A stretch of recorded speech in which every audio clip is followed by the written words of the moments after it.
কোথাও ভাঙা ইটের গায়ে সূর্যের আলো খেলছে হাজার বছরের গল্প হয়ে, কোথাও শালবনের নিস্তব্ধতায় ঘুমিয়ে আছে বৌদ্ধ ভিক্ষুদের প্রার্থনার ধ্বনি। এ যেন সভ্যতার এক অক্ষয় অঙ্গন, যেখানে প্রতিটি ইট, প্রতিটি স্তূপ সাক্ষ্য দেয় বাংলার প্রাচীন মহিমার। এ শহর যেন ইতিহাসের বুকে খোদাই করা এক খোলা অক্ষর, প্রত্নতাত্ত্বিক নিদর্শনে ঠাসা জনপদ।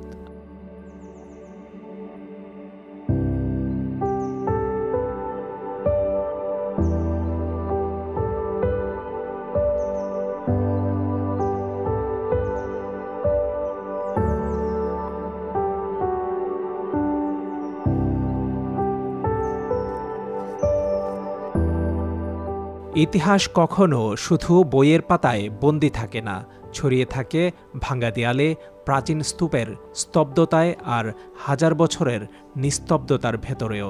কুমিল্লার পরতে পরতে দাঁড়িয়ে আছে সভ্যতার পালাবদলের বহু নিদর্শন। শতাব্দীর পর শতাব্দী পেরিয়ে গেছে, বিলীন হয়েছে অনেক জনপদ এবং স্থাপত্য নিদর্শন। কোথাও উন্মোচিত হয়েছে, কোথাও আবার পরিকল্পনায় থেমে আছে কাজ। সংরক্ষণ আর উচ্ছেদের টানাপোড়েনের মাঝে নিদর্শনগুলো পর্যটনের সম্ভাবনা হিসেবে উকি দিচ্ছে, সে কথাই বলছি এখন।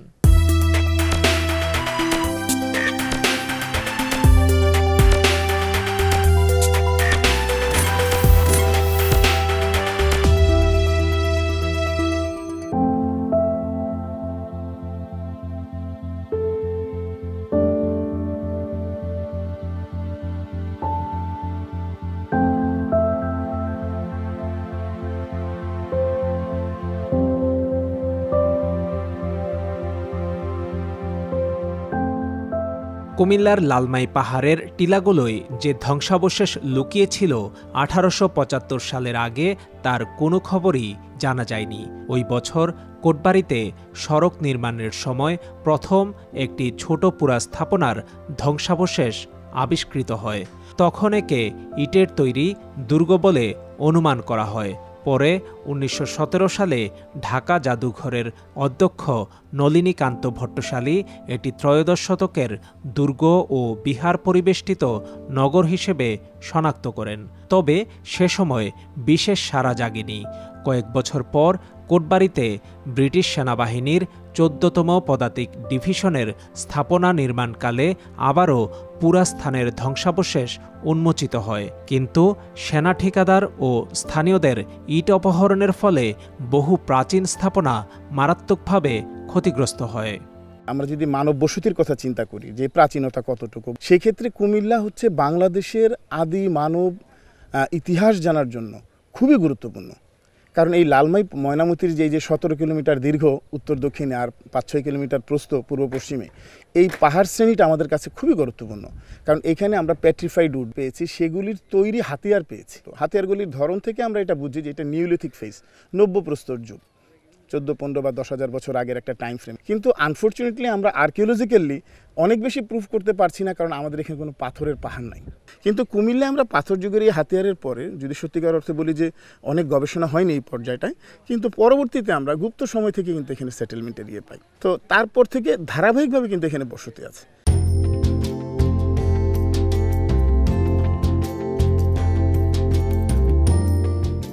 ভান্ডেনব্রুকের 1160 সালের মানচিত্র অনুযায়ী সপ্তদশ শতকে মেঘনা নদীর একটি প্রশস্ত ধারা ব্রাহ্মণবাড়িয়ার দক্ষিণ দিয়ে ময়নামতির পাশ ঘেঁষে ফেনীর দক্ষিণ দিয়ে সাগরে পতিত হতো।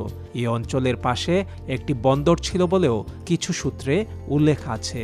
লালমাই ময়নামতির পাশ দিয়ে নৌপথ ছিল সেই সময় বেশ প্রসিদ্ধ, যার প্রমাণ মেলে প্রাগৈতিহাসিক নানা তথ্যে। এই যে ব্রাহ্মণবাড়িয়া লিটারেচারে আছে যে প্রায় ৩০০ প্রসিদ্ধ ব্রাহ্মণ তারা নিয়ে আসছে কর্ণাটক থেকে। এখানে যারা যুগ যুগান্তরে ছিল তাদেরকে তারা আসলে ওইভাবে মানে গ্রহণ করতে পারছিল না, যে তাদের আরও বিশুদ্ধ লাগবে, রক্ত একদম খুব ফ্রেশ ব্লাড লাগবে, ব্রাহ্মণ থেকে ব্রাহ্মণ হবে। তো এই যে কমিউনিটি দেখেন নামটা কিন্তু এখনও আছে, এবং ব্রাহ্মণবাড়িয়া কিন্তু প্রচুর হেরিটেজ আছে, প্রাচীন সময় থেকে সুলতানি মোগল হেরিটেজ আছে। ব্রাহ্মণবাড়িয়া একসময় ছিল সেন্টার, ত্রিপুরা থেকে আসতো, বাংলাদেশিরা ইয়ে করতো। এখন তো আমাদের সীমারেখা হতে এটা একটা প্রান্তীয় অঞ্চল, কিন্তু যখন এই বাউন্ডারিটা নেই, ত্রিপুরা বাংলাদেশ এক দেশ, তখন ব্রাহ্মণবাড়িয়া খুবই গুরুত্বপূর্ণ। প্রাচীন সময়ে 2টা রুটে ট্রেড হতো এই অঞ্চলে, একটা হচ্ছে সিল্ক রোড যেটা দিয়ে আফগানিস্তান হয়ে যেত, আর সি রুট কিন্তু এইটা।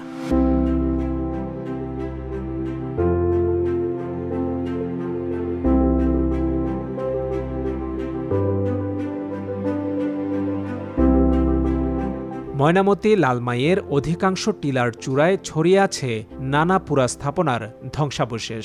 ১৯৫৫ সালে প্রত্নতত্ত্ব বিভাগ এখানে খনন শুরু করে। প্রথমে শালবন মুড়া, কটিলা মুড়া ও চারপত্র মুড়ায় পরীক্ষামূলক খনন হয়। স্বাধীনতার পর আনন্দবিহার, রূপবান মুড়া, ইটাখোলা মুড়া, লতিকোট মুড়া, ময়নামতি ডিবি, ভোজরাজার বাড়ি ও রানীর বাংলোতেও খনন চালানো হয়।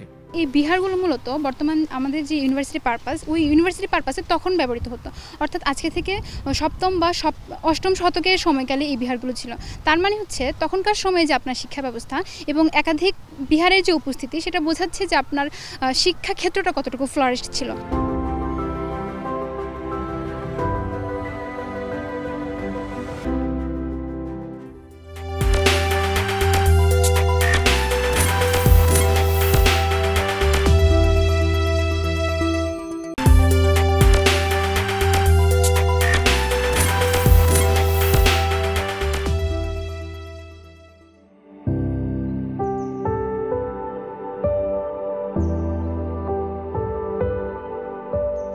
শালবন বিহার ইতিহাসের শিহরণ জাগানো এক অধ্যায়। ১৩০০ বছর আগে ৭ম শতাব্দীতে বৌদ্ধ ভিক্ষুরা আগমন করেছিলেন কুমিল্লার কোটবাড়ি ও লালমাই পাহাড়ে। সেই সময় থেকেই এই অঞ্চল ধীরে ধীরে গড়ে ওঠে এক আধ্যাত্মিক ও সাংস্কৃতিক কেন্দ্র হিসেবে। প্রাগৈতিহাসিক সময় থেকে বর্তমান পর্যন্ত কুমিল্লা আসলে ঐতিহাসিকভাবেই গুরুত্বপূর্ণ। তার লালমাই ময়নামতি অঞ্চলে প্রাচীন সময়ের প্রায় 50টিরও অধিক বৌদ্ধ স্মৃতিচিহ্ন আছে বলে ধারণা করা হয়। এর মধ্যে প্রায় 15টির মতো এখন খনন করা হয়েছে।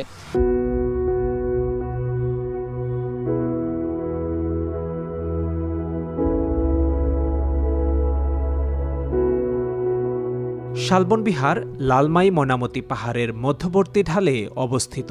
৮ম শতকে দেববংশীয় রাজা ভবদেব এটি নির্মাণ করেছিলেন বলে ধারণা করা হয়। প্রতিটি বাহুর দৈর্ঘ্য ১৬৮ মিটার এবং মাঝখানে ছিল একটি বিশাল মন্দির।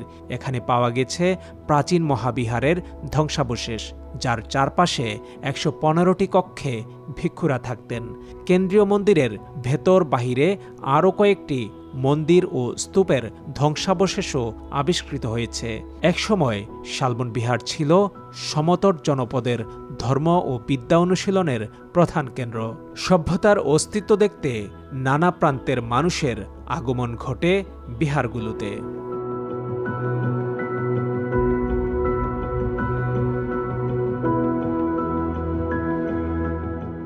সবুজ বনানী ও টিলাঘেরা রানী ময়নামতির বাংলো এখন পর্যটকদের আকর্ষণীয় স্থান।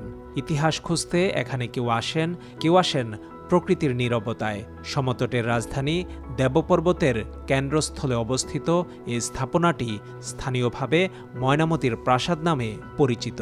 প্রত্নতাত্ত্বিকরা একে রানীর হাম্মামখানা বলেছেন। এখানে 4 যুগের মানব বসতির চিহ্ন পাওয়া গেছে। 19 শতকের গোড়ায় আগরতলার মহারাজা কুমার কিশোর মাণিক্য স্ত্রীর জন্য এখানে আধুনিক বাগানবাড়ি নির্মাণ করেন, যা পরবর্তীতে রানীর বাংলো নামে পরিচিত হয়।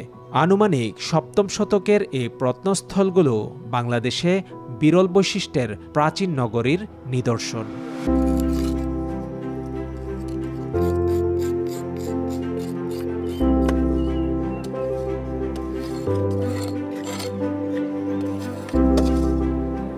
কুমিল্লার লালমাই পাহাড়ের বালাগাজীর মুড়া খননে উন্মোচিত হচ্ছে সভ্যতার অজানা অধ্যায়।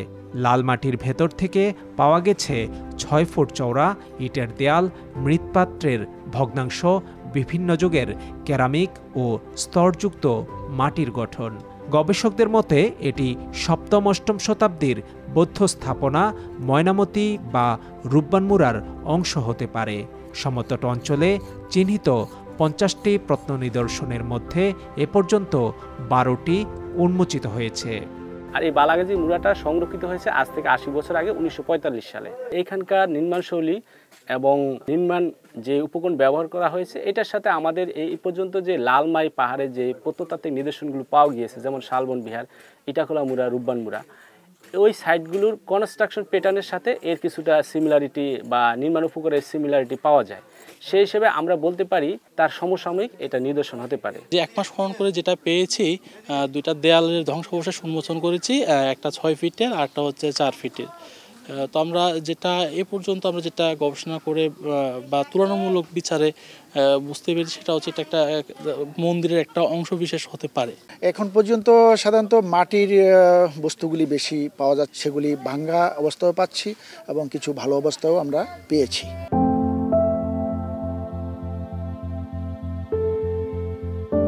ময়নামতির পাহাড়ের বুকে দাঁড়িয়ে আছে রূপবান মুড়া, যার সৌন্দর্য চোখ চুরিয়ে যায়। এখন থেকে 1300 বছর আগে 7ম শতাব্দীতে বৌদ্ধ ভিক্ষুরা এখানে এসেছিলেন এবং তাদের জীবনাচরণের নানা স্থাপত্য কিন্তু কুমিল্লার লালমাই পাহাড়ে ছড়িয়ে ছিটিয়ে আছে। এই যে এখানে লালমাই পাহাড়ের উপরে রূপবান মুড়া, তার ঠিক অদূরেই ইটাখোলা মুড়া এবং তার পাশে লতিকুট মুড়া। এখানে সভ্যতা জেগে উঠেছিল সহস্র বছর আগে। প্রাচীন স্তূপ ও ভগ্নপ্রায় বৌদ্ধমঠের দেয়ালে রোদ ছায়ার খেলা ইতিহাসকে জীবন্ত করে তোলে। উঁচু টিলায় উঠলেই দেখা মেলে অসীম দিগন্ত, চারপাশের সবুজ বন ও দূরের আকাশ, যা এক অদ্ভুত প্রশান্তি দেয়। প্রত্নস্থলটির সময়কাল আনুমানিক খ্রিস্টীয় 8ম থেকে 10ম শতক। লালমাটির ইটে নির্মিত এই স্থাপত্যশৈলীতে দেয়াল, সোপান এবং খিলানে ধরা পড়ে মধ্যযুগীয় শিল্পরীতি। এখানে খননের পর পাওয়া প্রতিমা, ভাস্কর্যসহ ঐতিহাসিক উপাদানে প্রতীয়মান হয় এখানে বৌদ্ধ সভ্যতার বিকাশ ঘটেছিল। সময়ের ধুলো জমলেও ইতিহাস এবং সংস্কৃতির অনন্য সৌন্দর্য ধরা পড়ে ইটাখোলা মুড়ায়।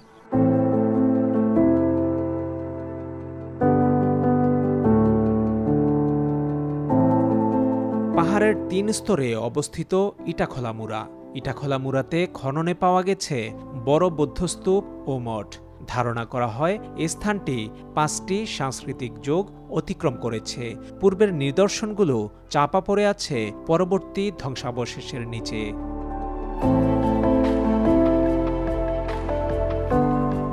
ইতিহাস আসলে এক নিরন্তর রূপান্তরের কাহিনী।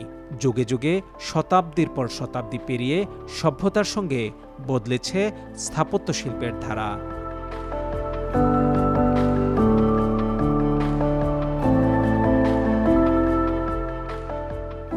গা ছমছমে এক ভুতুড়ে পরিবেশ, ঝোপঝাড় আর বটগাছের শেকড়ে ঢাকা পড়ে আছে প্রায় 300 বছরের প্রাচীন এক স্থাপত্য। স্থানীয়ভাবে এটি নটি মসজিদ নামে পরিচিত। এখানে কোনোদিন নামাজ হয়নি। স্থানীয় জনশ্রুতি বলছে তৎকালীন ত্রিপুরার রাজদরবারের নর্তকী নূরজাহানের অর্থে নির্মিত এই মসজিদ। খবরটি গোপন রাখার প্রয়াস ব্যর্থ হয়, ফলে কখনো এখানে আজান হয়নি। তাই আজও এই মসজিদ শুধু রহস্য আর ইতিহাসের সাক্ষী হয়ে দাঁড়িয়ে আছে। তবে অবহেলায় ধ্বংসপ্রায় এই স্থাপত্য হারিয়ে যেতে বসেছে কালের গর্ভে। মসজিদটা তৈরি করার পর ধর্মীয়ভাবে কিছু আপত্তি আসে। আপত্তিটা ছিল যে তিনি যেইভাবে অর্থটা উপার্জন করছেন এই অর্থে মসজিদ করা যাবে না বা মসজিদ করে নামাজ পড়া ঠিক হবে না। এই বিতর্কের মধ্যে দিয়ে মসজিদটি আর কেউ নামাজ পড়তে যাননি। তারপর এটা দীর্ঘদিন পরিত্যক্ত অবস্থা ছিল, ভেঙে পড়তেছে। যেহেতু এটার কোনো মালিকানা নাই, তার পাশে আশেপাশে কিছু অংশ ইতিমধ্যে ব্যাহত হয়ে গেছে।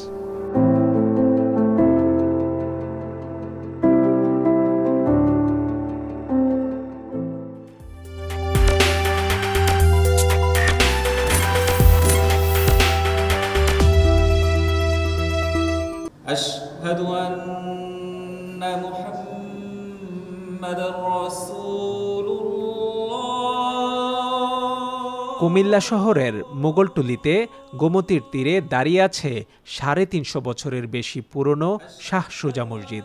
প্রতিষ্ঠা ও নামকরণ নিয়ে ভিন্নমত থাকলেও ধারণা করা হয় ১৬৫৮ খ্রিস্টাব্দে মুঘল আমলে এটি নির্মিত হয়।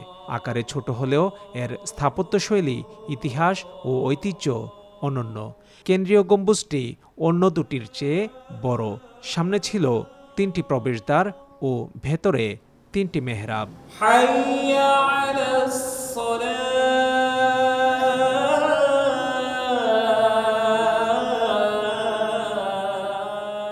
জনশ্রুতি আছে কুমিল্লার মুঘল ফৌজদার মুসলিম অধিবাসীদের নামাজের জন্য এই মসজিদ নির্মাণ করেছিলেন।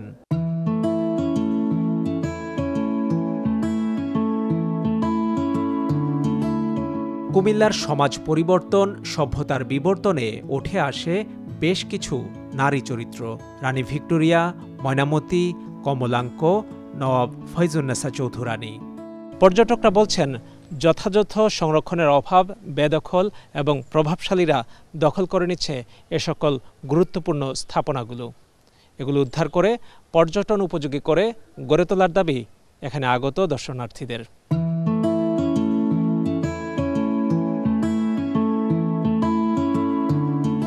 নারী জাগরণ, শিক্ষা ও সমাজসেবায় এক অনন্য নাম নওয়াব ফয়জুন্নেসা চৌধুরানী। ত্রিপুরার জেলা ম্যাজিস্ট্রেট ডগলাস যখন জনকল্যাণের কাজে অর্থ সংকটে পড়লেন, তখন তিনি নিঃস্বার্থভাবে ১ লাখ টাকা দান করে সবার বিস্ময় জাগালেন। এ ঘটনা ও তার মানব কল্যাণমূলক কর্মকাণ্ডের খবর ইংল্যান্ডে পৌঁছালে রানী ভিক্টোরিয়া তাকে বেগম উপাধি দিতে চাইলেও লিঙ্গভিত্তিক ভেদাভেদ মেনে না নিয়ে ফয়জুন্নেসা সাহসের সঙ্গে তা প্রত্যাখ্যান করেন। অবশেষে ১৮৮৯ সালে তার দৃঢ় ব্যক্তিত্বে মুগ্ধ হয়ে রানী তাকে দক্ষিণ এশিয়ার প্রথম নারী হিসেবে নওয়াব উপাধিতে ভূষিত করেন।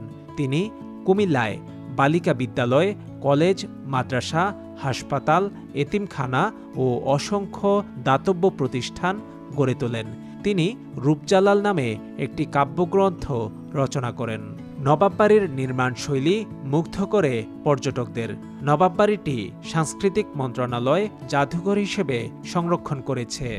ওনার নাতনি হচ্ছে আমার দাদি, তো সেই দিক থেকে আমি 5th জেনারেশন ওনার বিলং করতেছি। ওনারা অতীতে যে বিশাল সম্পদ রেখে গেছেন বিভিন্ন আর্থসামাজিক কার্যে, এটার জন্য অনেক ওনাদের অবদান বেশি। কিভাবে একজন মহিষী নারী হয়েও সমাজের জন্য অবদান রাখা যায়, এটা মানে অবিস্মরণীয়। বাংলাদেশের জন্য বা আমাদের এই অঞ্চলের জন্য এটা খুবই মানে রেয়ার।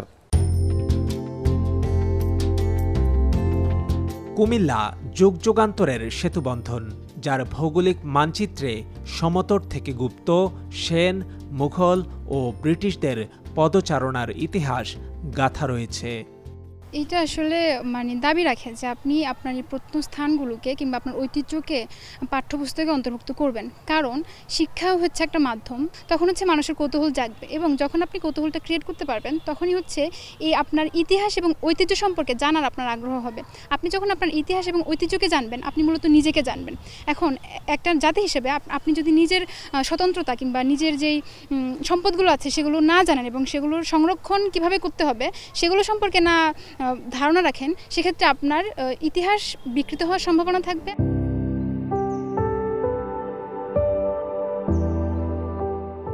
বয়ে যাওয়া নদীর মতোই গড়িয়ে যায় সময়, পাল্টে যায় সভ্যতার রূপ। ইতিহাস কখনো মাটির স্তরে চাপা পড়ে থাকে, আবার কোনো এক প্রয়োজনে ফিরে আসে নতুন আলোয়।